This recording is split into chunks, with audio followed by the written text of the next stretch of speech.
Yes, Redison TV kwoli webale kubanga okyagoberera yonna gy'osinzira okubanga gy'otulabira kyokola kya mutawaana nnyo gwatambula naffe ku mukutu ogwa Redison TV yonna gy'osinzira okubanga gy'otulabira nawe atanaba kubanga osubscribinga kirira wansi awo olaba ekigambo subscribe kikwateko kwata kade aka notification kakuyambeko okubeera nga tomisinga ate nsonga yonna ku mukutu wano ogwa Redison TV. Njagala kubanga nkuwa wano ababaka abasatu bali abakwatibwa ku nsonga z'obuli bw'enguzi bamaze okubanga baleetebwa mu kooti wabula ekibatuuseeko tebagenda kubanga bakyagala. Ababaka bano bakwatibwa emabegakaawo amawulire tuzze nga tugakuwa era bagenda mu maka gaabwe ne babanoonyerezaako ono omukyala ye yo ate ebibye ne biba birala nnyo amanyiddwa nga Cissy Namujju bwe bamukwata n'akawumbi kalamba akasiringiza Uganda mu maka ge.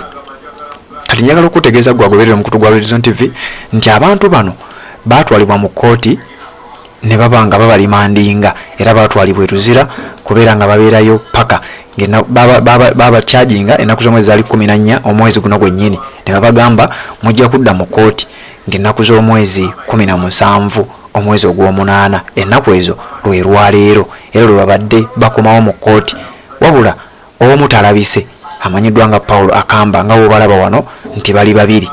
Abo ababiri kwe kuli omubaka amanyiddwa nga Cissy Namujju omukyala amanyiddwa nga Cissy Namujju akiikirira Lwengo district ng'omubaka omukyala n'omusajja aliko yoyo gwe twakugambako era naye owokusatu atalabise bamuyita Paulo Akamba kati ye Yusufu Mutambuli. Paulo Akamba talabiseeko olw'ensonga yoli gwe baawamba oba mujjukira amawulire ago gwe twakuwa emabegakaawo yajja n'abeera nga ate kooti emuwa beiru bano ababiri bo ne baddayo ye Paulo Akamba kooti nemuwa beiru awoze nga ava bweru wabula yali yakamala okubanga afuluma kooti abasajja ne bamulyawo ne bamunyugunya ne bamutwala mu bifo ebitaategerekeka bamutwalira mu motoka zaabwe nga bataddewo embeera awo era tewaali muntu n'omu yali asobola kuteekawo mbeera erinza kuba nti etaasa wabula kati wetwogerera amawulire ge twagala okuwa kati ku budde buno nti bano batandise okubanga ate bebasobera kubanga babadde baze okubanga balowooza nti owaayo osanga leero nabo banaafuna beiru oba oli abo bawoze nga bava bweru wabula byongedde kubanga byonooneka gwawuliriza omukutu ogwa Redison TV olw'ensonga nti kooti erabika egenda basindika mu high court kooti ensukkulumu era kino eggulu erizze nga ligamba the DPP has asked the Anti-Corruption Magistrates Court to send the 3 MPs accused of budget corruption to the High Court Anti-Corruption Division. Nti office ya DPP esabye kooti enewozesa abali b'enguzi ekwate abasatu bano nti oba yo bijiremye obanga ebitidde abasindike mu kooti ensukkulumu High Court babeere nga gye bawozesebwa. Chief State Attorney Jonathan Muwaganya has told the court presided over by the Chief Magistrate Joan Asiro that he has instructions from the DPP to have Mr. Yusuf Mutembuli, Mr. Paulo Akamba and Mrs. Cissy Namujju committed to High Court after police concluded their investigations. Ono naddibwamu nti wano tulina okubanga tubawozesa oluvannyuma lw'okuba nti tuyina orders okuva ku poliisi ekitongole kya CID ekyali kimaliriza enteekateeka zaakyo. However, it was only Mr. Mutembuli and Mrs. Namujju who appeared in court as Mr. Akamba's whereabouts are still unknown following his violent arrest by gunmen in civilian clothes last Friday moments after he was granted bail. Ono n'ategeeza nti era wano babiri bokka be balabiseeko oluvannyuma lw'okuba nti ow'okusatu Paulo Akamba yayoolebwa era n'awambibwa ebweru wa kooti nga yakamala okuba nga ate aweebwa beiru asobole okuba nga awoza ava bweru. Ono agamba omukyala akubiriza kooti eno awozesa abali b'enguzi agamba omusajja amanyiddwa nga Paulo Akamba ye ne wetwogerera olwaleero amayitire ge tegannamanyikako era teri amanyiwa gy'ali oluvannyuma lw'okuba nti yawambibwa ku lunaku olwokutaano. Kankuba ebibadde mu kooti nzije tubeere nga tweyongerayo. Redison TV kwoli.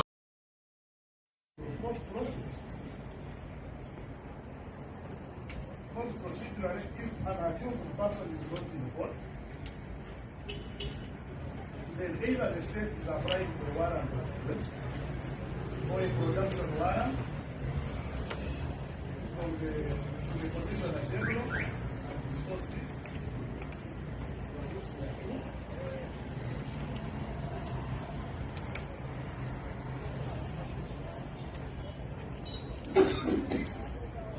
Or at least the state denies that is going ahead to this. Then they will be applying for a warrant of arrest for a criminal summons, which the state has not done. In this case.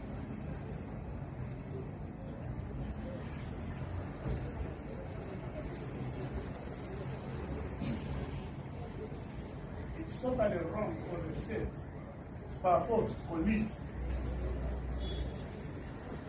or accused persons together with a third one whose whereabouts are unknown.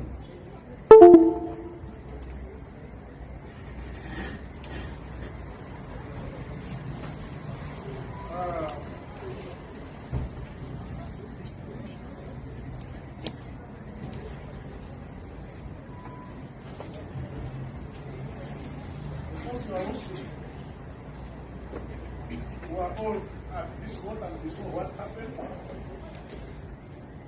which I expect my friend to talk about as what happened to Edu. But on my part,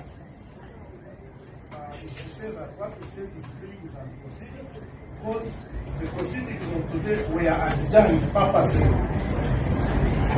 One, for bail applications by A1 and A2 who were missing certain aspects in their bail applications.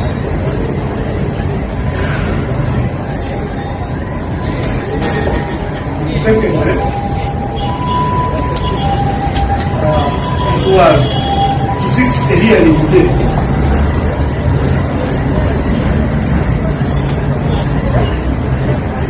Your worship, the people in the show, but on the 14th is when this matter was adjourned today.